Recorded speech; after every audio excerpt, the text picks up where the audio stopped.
Pisces Risings April 2024 shows that there is a big new income stream coming your way, as well as taking on more personal responsibilities and stepping up to the plate in your life.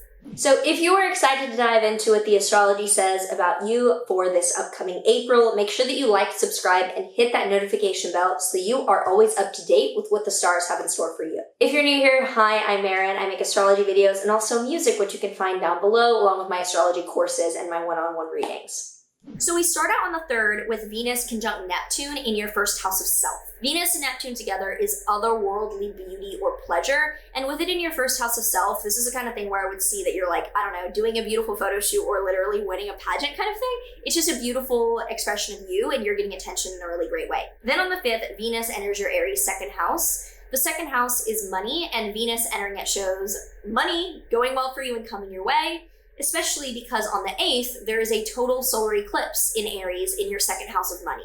So total solar eclipses are huge new beginnings and bursts of a new chapter that will take over the next year. And for you, it's about an income stream. It could be a way of spending, but like more than likely it's going to be an income stream. So it does look like you get a lot of new money coming your way based on something starting this month. And on the 9th to the 11th, Mars will conjoin Saturn in your first house. Mars and Saturn together is objectively challenging and very serious and shows putting a lot of effort into something that isn't going very far or feeling like you are running up against a wall. With it in your first house of self, you could feel as if you are working really hard on yourself physically and you're not seeing results. Or it could be that you were really frustrated with yourself and you were coming across kind of bitchy to others and there's like this animosity kind of thing. It's challenging. But on the 11th to the 12th, there's a Sun-Mercury cazimi in your first house, which shows clarity, realization, or getting insight into this behavior more so. Then from the 15th onward, in the second half of the month, Jupiter will conjoin Uranus in your third house of writing, of content, and of being productive or learning something new. Jupiter expands, and Uranus is all about sudden insight or innovation. So the two shows a random thing growing, like maybe you go viral for a TikTok, or you randomly have a burst of inspiration to write or create something. That's this kind of energy of random shit blowing up. Then on the 19th, Mercury will conjoin Venus in your Aries second house.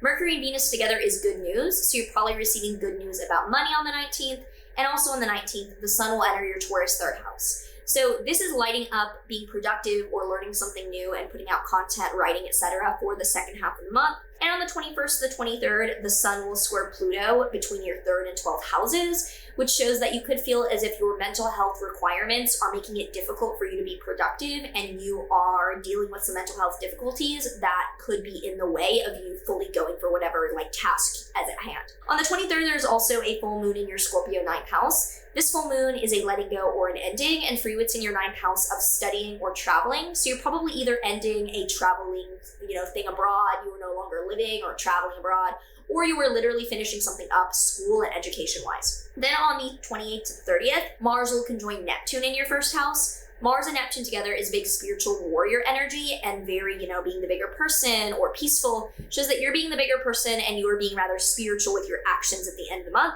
And on the 29th, Venus enters your third house. So Venus entering Taurus, which is your third house, is all about ease, harmony, and more, things manifesting well when it comes to your content, learning, or writing. And on the 30th, Venus will square Pluto in your 12th house, which does again show that your mental health or things that you're dealing with are making it difficult to be productive or you feel like you have to change things. And on the 30th, Mars enters your Aries second house. So as we enter May, you may be dealing with more effort and conflict as it pertains to financial matters.